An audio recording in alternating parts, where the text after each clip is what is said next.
സുബിസ്കരിക്കാത്ത ആൾക്കാരൊക്കെ വീട്ടിലുണ്ടായാൽ തന്നെ ബർക്കത്തുണ്ടാവൂല.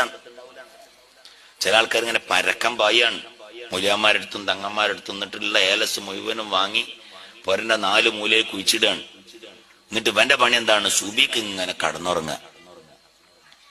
സുബിക്ക് കടന്നുറങ്ങിയിട്ട് എഴുതി വെച്ചോളി, തങ്ങന്മാരെ മുമ്പെന്നാ ഞാൻ പറയുന്നത്. സുബിക്ക് കടന്നുറങ്ങിയിട്ട് പൊരന്റെ 4 മൂലയിലല്ല, പറമ്പ് മുഴുവൻ ഏലസ് കുഴിച്ചിട്ടാലും ബർക്കത്തുണ്ടാവില്ല. എഴുതി വെച്ചോളി.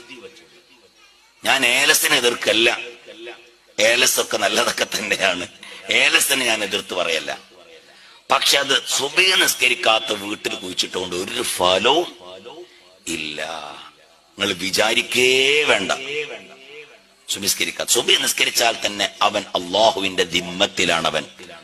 അവൻ അള്ളാഹുവിന്റെ ദിമ്മത്തിലാണ്, അള്ളാഹുവിന്റെ നോട്ടത്തിലാണവൻ. മനസ്സിലായിട്ടില്ലേ? അള്ളാഹുവിന്റെ ദിമ്മത്തിലാണവൻ.